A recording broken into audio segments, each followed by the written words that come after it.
इस चीज के ऊपर डिपेंड करेगा कि आप और हम कैसे हैं। सबसे बड़ी चीज होती है बच्चे के सामने आपने और हमने उदाहरण क्या रखा। कभी कोई भी अपना टाइम याद कर लीजिए, क्योंकि आप और मैं हम उसी उम्र में थे जब, तो जो आके भाषण देता था वो बहुत इरिटेटिंग और बड़ा बेकार सा लगता था कि फिर आके भाषण देने।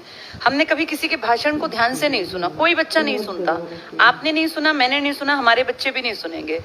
सबसे बड़ी चीज जो हम अपने बच्चों के सामने रख सकते हैं वो खुद का एग्जाम्पल है। हम चाहते हैं हमारा बच्चा ईमानदार बने, तो जिस काम को आप कर रहे हैं उसको पूरी ईमानदारी से कीजिए। आप चाहते हैं आपका बच्चा हमेशा सच बोले, तो बच्चे के सामने आप भी झूठ से बचिए।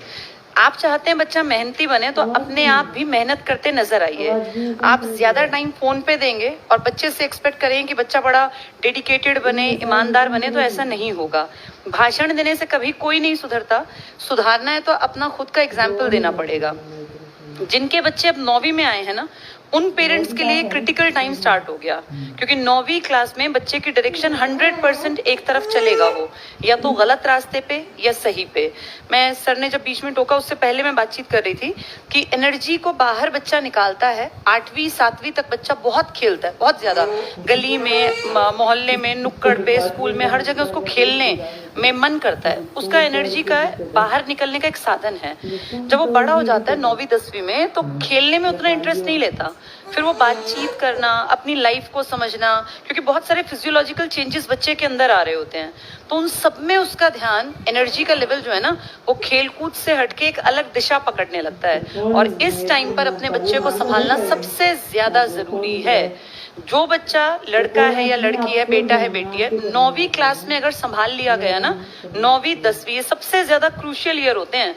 और जो बच्चा इन सालों में अगर गलत रास्ता पकड़ गया तो उसके सुधरने के चांसेस घटते चले जाएंगे।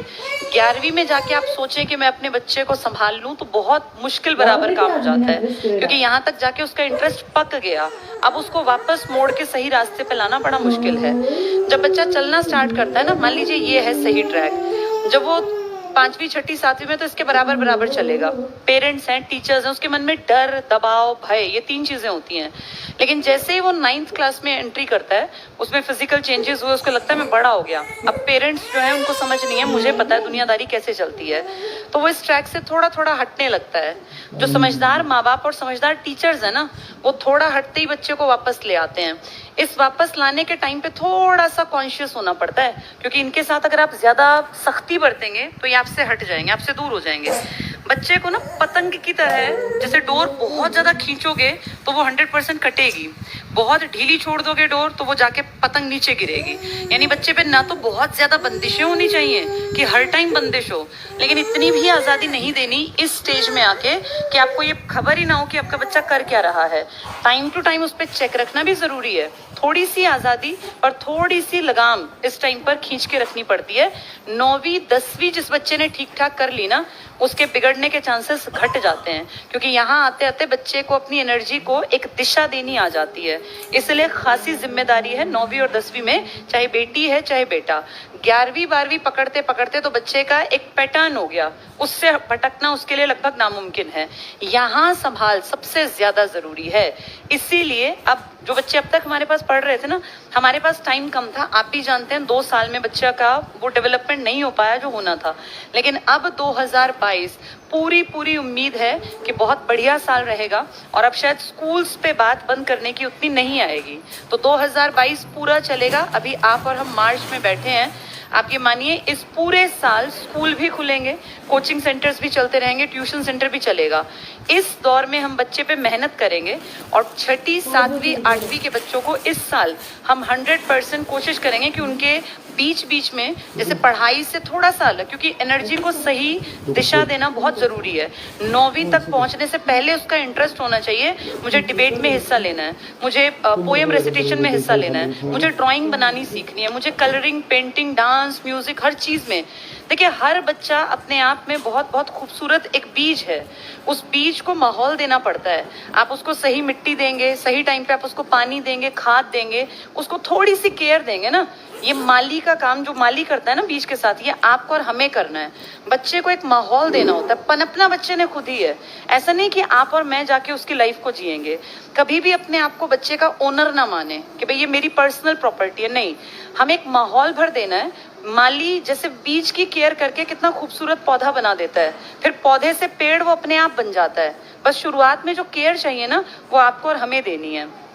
छठी, सातवीं, आठवीं में जब बच्चा होगा, उसको डांस में, म्यूजिक में, आर्ट में, अलग अलग कल्चरल एक्टिविटीज में इन्वॉल्व रखेंगे तो उसको अपनी डायरेक्शन पकड़ने में आसानी होगी। 9वीं 10वीं में ज्यादा काम करना चाहिए पढ़ाई के ऊपर, क्योंकि ये साल जो है ना, ये उसके करियर के बेस ईयर हैं।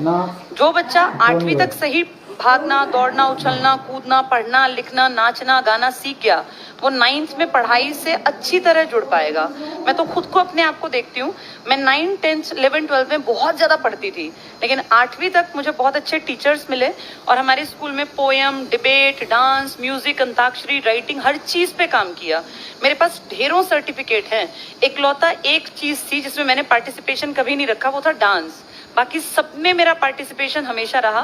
मैं कैलीग्राफी में भी बहुत अच्छी थी, अंताक्षरी में, या कोई डिबेट हुई या कोई सिंपोजियम कुछ भी हुआ, मैं हर चीज में आगे रही और उसी कारण आज मैं यहाँ खड़ी हूँ।